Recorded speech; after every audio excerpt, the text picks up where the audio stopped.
we just can't imagine what you went through and how awful it was.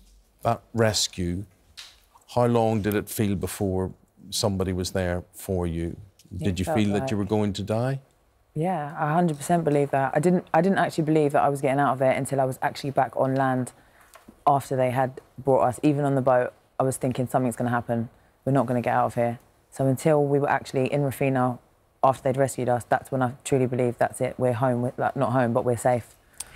When did you first become aware of the fire? Because it was just what, evening time, was it? It was about... We'd been out at the pool, and my stepfather had just come to Greece that day, a couple of hours before. So we were out at the pool, and we came back from there about 4 o'clock, something like that. And when we arrived back, we realised that it was really smoky. So we sort of thought someone was having a barbecue or something, but that's the time that everyone sleeps. So it was a bit strange for people to be having a barbecue at that time. So my mum went to go and check the houses on our road, and nobody was having a barbecue or anything like that. And so somebody then went and ran over to my uncle's house, which is across the road from ours, to let him know that there was fires going on. And that's how we became aware of it, because it was so smoky and like the sky was just filling with black smoke. And what was the moment when you thought, we need to run? This is not just... that came a bit later, because in Greece, where we are, you don't have... We see fires all the time, but they're always away from us. And in 30 years, the fires have never come that close to where we were. So we really weren't quite sure. So my cousin, George, he went on his motorbike to go and check where the fires were. And he came back and told us that the fires are literally by the traffic lights. They're coming. Just grab your stuff. We've got to go. We had a lady that I called over from our neighbour, who was on her own, who was sitting at our house. Jamie grabbed some stuff, I grabbed passports, some money. Look, I'm just looking at the two of you, and you can see you're traumatised. You're somewhat lost. You're obviously both still in shock with all of this. It's fine us sitting in a plush TV studio and saying, what was it like? How would you describe how you're both feeling at the moment?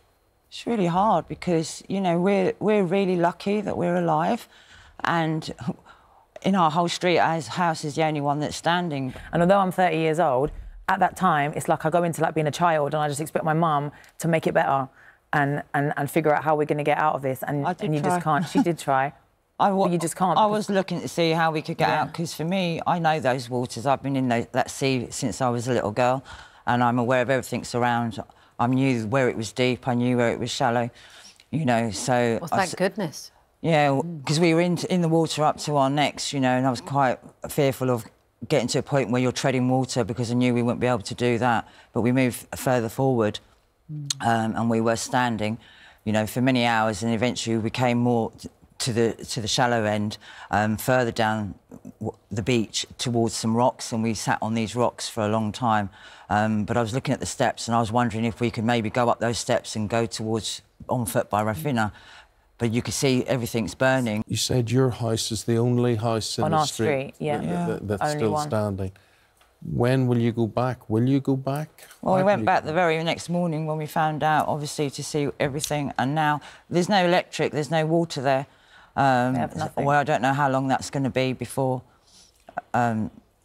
there is power for us to go back and clean it up and everything. But we took everything inside the house, because now they're worried that there's going to be floods, because there were a lot of trees there, and they're all burnt. So, of course, the next thing is flooding and looting. We're expecting that to happen now. Jaimie-Marie, Jenny, thank you both. Obviously, so sad for what you've gone through, but glad you're here to tell the tale. Thank you very much indeed.